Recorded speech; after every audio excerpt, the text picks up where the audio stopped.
નમસ્કાર વિદ્યાર્થી મિત્રો, ગયા લેક્ચરમાં આપણે સિમ્પલ પ્રેઝન્ટ ટેન્સનું એક્ટિવમાંથી પેસિવ વોઇસમાં કેવી રીતે બદલવું તે શીખ્યા હતા. અને આજે આપણે બીજો એક ટેન્સ સિમ્પલ પાસ્ટ ટેન્સ એટલે કે સાદો ભૂતકાળ એનું કેવી રીતે એક્ટિવ વોઇસમાંથી પેસિવ વોઇસમાં કરવું તે આજે આપણે શીખીશું.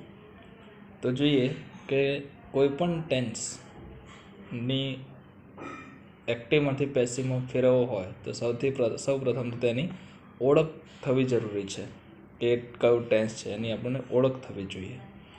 તો એ ઓળખ માટે આપણી પાસે કેટલાક શબ્દો છે, ઓળખ શબ્દો કે જેમાં સર્વપ્રથમ છે યસ્ટરડે, બીજું છે last week, last month, last year, કોઈ વીતી ગયેલું વર્ષ આપેલું હોય જેમ કે અહીંયા લખ્યું છે આપણે ઇન 2019. પછી કોઈ પણ લાસ્ટવાળો શબ્દ હોય એ બધા સિમ્પલ પાસ્ટ ટેન્સના ઓળખ શબ્દ બને છે.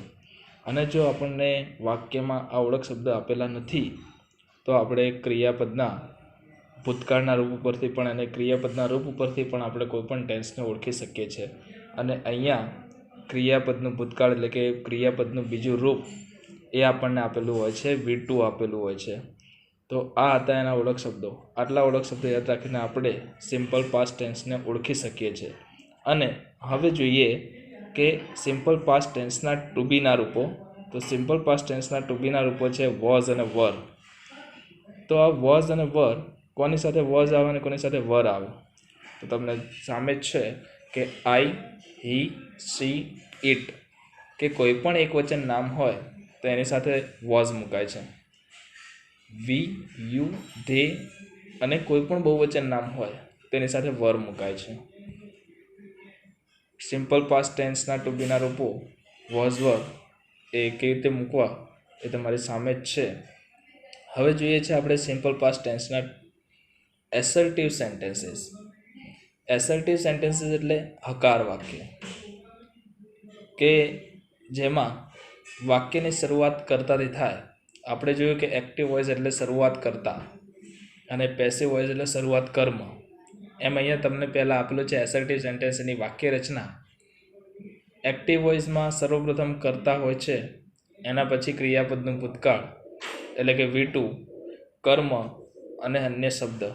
આ રીતે એની એક્ટિવ વોઇસની વાક્ય રચના હોય છે. એનું પેસિવ વોઇસ ફેરવીએ તો આપણે જેમ ગયા વિડીયોમાં જોયું હતું કે 5 ફેરફાર, એમ અહીંયા આપણે 5 ફેરફાર કરવા પડે છે.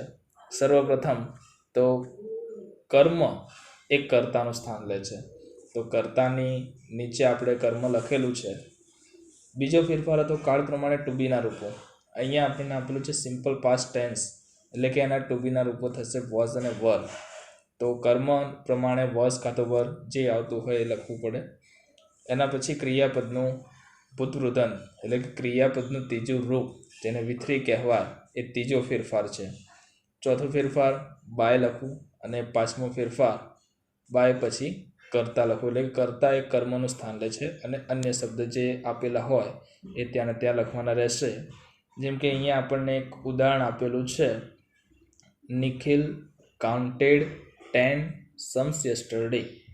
નિખિલે 10 દાખલા ગણ્યા. તો અહીંયા આપેલું છે આપણને પહેલાં સૌ પ્રથમ તો આપણને જે વાક્ય આપેલું છે એ વાક્યમાંથી કર્મ શોધવું પડે. અને કર્મ એ આપણે ગયા વિડીયોમાં રીત શીખ્યા હતા કે કર્મ બે રીતે શોધી શકાય, એક વોટ વડે અને બીજું હુમ વડે. તો કોઈ પણ વાક્યને વોટ વડે પ્રશ્ન પૂછવાથી તેમાંથી મુખ્ય કર્મ મળે છે અને કોઈ પણ વાક્યને હુમ વડે પ્રશ્ન પૂછવાથી એમાંથી ગૌણ કર્મ મળે છે. તો નિખિલે 10 દાખલા ગણ્યા. તો નિખિલે શું ગણ્યું તો કે 10 દાખલા. તો એ 10 દાખલા આપણા માટે થયા કર્મ. તો એને લેવા પડે શરૂઆતમાં 10 sums. તો આપણે અહીંયા લખ્યું છે 10 sums were. 10 sums એ બહુવચન છે એટલે એના માટે મૂકીએ છીએ આપણે વર. તો 10 sums were કાઉન્ટનું V3 counted. 10 sums were counted. ચોથો ફેરફાર છે બાય અને બાય પછી આપણે લખીએ છીએ કર્તા અને અન્ય શબ્દ yesterday. 10 sums were counted by Nikhil yesterday.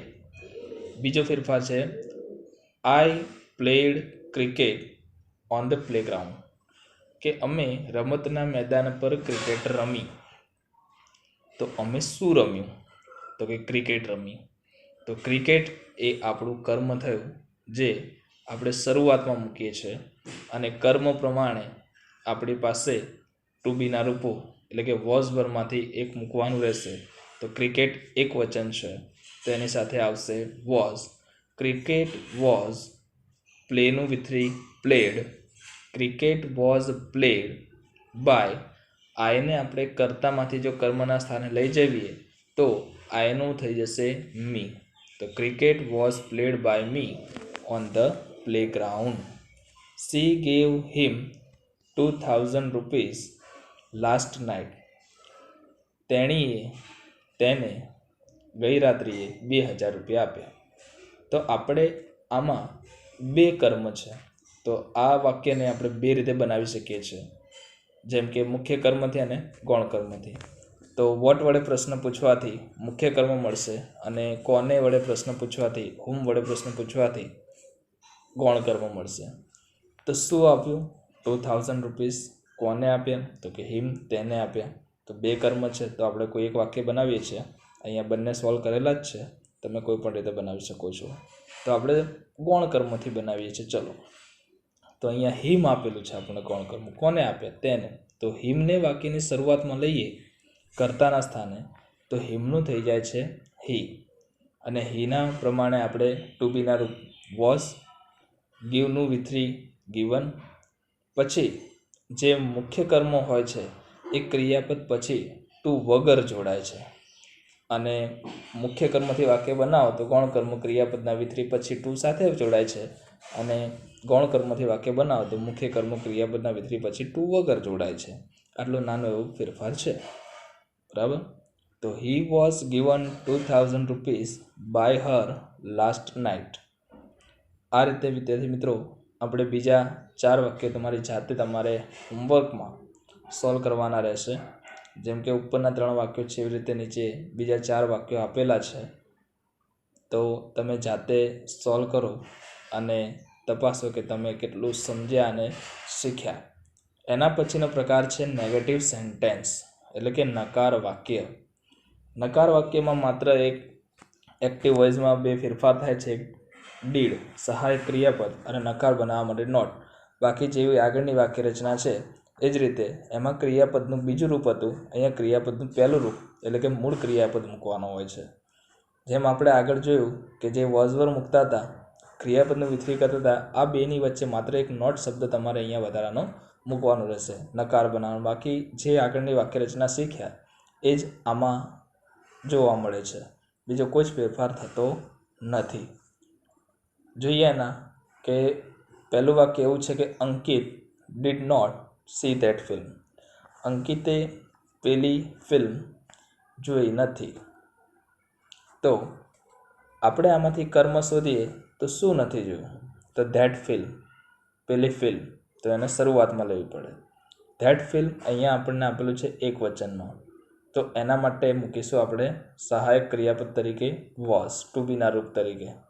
નકાર બનાવવા માટે નોટ, ક્રિયાપદ સી એનું વિથરી સીન, ચોથો ફેરફાર બાય, અને પાંચમો ફેરફાર કરતા કર્મનું સ્થાન લે છે, એટલે કે that film was not seen by અંકિત.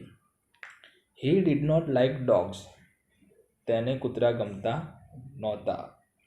તો અહીંયા આપણે તેને શું નથી ગમતું? તો કે ડોગ્સ. ડોગ્સને વાક્યની શરૂઆતમાં મૂકીએ, કર્મને કર્તાના સ્થાને લાવીએ, તો કે ડોગ્સ. ડોગ્સ એ બહુવચન છે, તો એના માટે આપણે વાપરીશું વર. તો ડોગ્સ વર, નકાર બનાવવા માટે નોટ, લાઇકનું વિથરી લાઇકડ સાથે બાય, અને હીને કર્તામાંથી કર્મના સ્થાને લેવી જઈએ એટલે કે હીનું થઈ જશે હિમ. જિજ્ઞેશભાઈ ડીડ નોટ એડમાયર ધેમ. જિજ્ઞેશભાઈએ તેમના વખાણ નહોતા કર્યા. તો કોના વખાણ નહોતા કર્યા? તો કે તેમના. તો ધેમ અને ધેમને વાક્યની શરૂઆતમાં લાવો, તેમ થઈ જશે દે. દે એની સાથે આવશે વર, તો દે વર નોટ. એડમાયરનું વિથરી એડમાયર્ડ બાય કરતા જિગ્નેશભાઈ એ લખવાનું રહેશે. અને બીજા એવી રીતે 4 વાક્ય અહીંયા તમને ગૃહ કાર્યમાં આપેલા છે, હોમવર્કમાં આપેલા છે, જે સોલ્વ કરો અને જાતે જ તપાસો. ઇન્ટ્રોગેટિવ સેન્ટેન્સીસ પ્રશ્નાર્થક એમાં 2 પ્રકાર જોવા મળે છે, એક નોન WH અને બીજું WH. જેમાં આપણે નોન WHની વાક્યની શરૂઆત એ સહાયક ક્રિયાપદ ડીડથી થાય છે, જ્યારે WHની વાક્યની શરૂઆત એ WH શબ્દથી થાય છે. બંને વાક્ય રચનામાં માત્ર એક ફેરફાર છે કે નોન WH વાક્યની શરૂઆતમાં ડીડ શબ્દ આવે છે અને WH વાક્યની શરૂઆતમાં WH શબ્દ પોતે આવે છે. તો જે રીતે આપણે આગળની વાક્ય રચનાઓ જોઈ એ જ રીતે અહીંયા શરૂઆતમાં ડીડ, એની પાછળ કરતા, ક્રિયાપદનું મૂળરૂપ, કર્મ, અન્ય શબ્દ અને છેલ્લે પ્રશ્ન ચિહ્ન. આ હતી આપણી એક્ટિવ વોઇસની વાક્ય રચના. એનું પેસિવ કરીએ તો જેમ અહીંયા ડીડ શરૂઆતમાં આવ્યું સહાયક ક્રિયાપદ, એમ આપણું ટુ બીનું રૂપ વોઝ વર પણ અહીંયા શરૂઆતમાં મુકાશે. કર્તાના સ્થાને કર્મ આવશે. ક્રિયાપદનું મૂળરૂપ એની જગ્યાએ થઈ જશે ભૂતકૃદંત. બાય કર્મના સ્થાને કર્તા, અન્ય શબ્દ અને છેલ્લે ક્વેશ્ચન માર્ક. આ રીતે આપણી વાક્ય રચના પેસિવ બનશે. અહીંયા આપણને કેટલાક વાક્યો આપેલા છે, જો એ સોલ્વ કરીએ તો કે did they play hockey yesterday? શું તેઓ ગઈકાલે હોકી રમ્યા? તો અહીંયા હોકી એ આપણું કર્મ છે.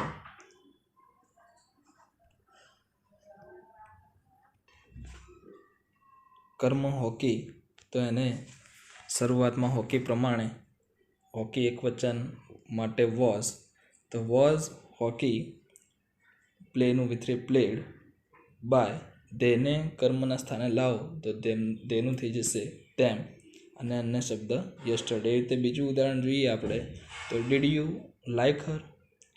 તો અહીંયા હર જે છે આપણું કર્મ છે. કોનેથી પૂછવાથી આપણને કર્મ મળશે, તો હર એ શરૂઆતમાં લાવો તો હરનું થઈ જશે સીના પ્રમાણે અહીંયા વાક્યની શરૂઆતમાં સહાયક ક્રિયાપદ તરીકે વોઝ મૂકીશું. તો વોઝ સી લાઇકનું વિથરી લાઇકડ બાય યુ. એ રીતે ત્રીજું ઉદાહરણ પણ આપણને અહીંયા આપેલું જ છે, ડીડ યોર મધર સે મી એનીથિંગ? તો અહીંયા કોને? તો કે મને. તો મીને શરૂઆતમાં લઈએ તો એનું થઈ જશે આઈ અને આઈ પ્રમાણે મૂકીશું વોઝ. તો કે was I said anything by your mother? તો આ હતા વિદ્યાર્થી મિત્રો નોન WH સેન્ટેન્સ. અને એ રીતે તમને અહીંયા 3 ઉદાહરણ બીજા આપેલા છે, જે જાતે સોલ્વ કરવાના રહેશે. હવે જોઈએ છે ઇન્ટ્રોગેટિવ સેન્ટેન્સીસમાં WH કે જેની શરૂઆત આપણે વાત કરીએ એમ WH શબ્દથી થાય છે. WH શબ્દ જે તમે બધા જાણો છો, તો શરૂઆતમાં માત્ર WH શબ્દ, બાકી જે આગળની વાક્ય રચના હતી એ જ રીતની વાક્ય રચના અહીંયા બનશે. તો જોઈએ છે એના ઉદાહરણ. When did Radhika C TV serial? તો વેન એ આપણું WH શબ્દ છે, એને ત્યાં જ રાખતા કર્મ એ છે ટીવી સિરિયલ.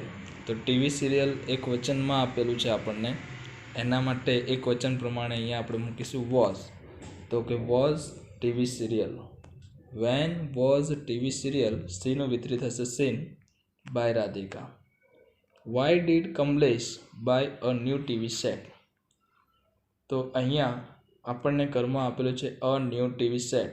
તો સર્વપ્રથમ why, a new TV set પ્રમાણે વોઝ, એના પછી કર્મ અ ન્યૂ ટીવી સેટ, બાયનું વિથરી બોટ બાય કમલેશ.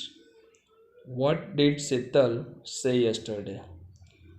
તો શરૂઆતમાં આમાં કોઈ કર્મ છે જ નહીં, એટલે કર્મને આપણે લખતા નથી, કારણ કે વોટવાળી વાક્ય રચના એટલે કે એમાં કર્મ હોતું નથી. કર્મ આપણે પૂછીએ છીએ એટલે વાક્યમાં ક્યાંય કર્મ હોય નહીં, તો કર્મ લખવાનું થતું નથી. તો વોટ વોઝ સેનું V three said by Sheetal yesterday. એ જ રીતે અહીંયા તમને બીજા 3 ઉદાહરણ આપેલા છે, જે જાતે સોલ્વ કરવાના રહેશે. અને આપણા આ લોકડાઉનના સમયને ઉપયોગી બનાવીએ અને જરૂરિયાતમંદ વિદ્યાર્થીઓ સુધી આ વિડીયો પહોંચાડવું અને બીજા વિદ્યાર્થીઓને પહોંચાડીને એમના પણ જે આ લોકડાઉનનું નિરર્થક સમય છે એ ઉપયોગી બને એ હેતુસર આપણે સર્વ સુધી પહોંચાડીએ.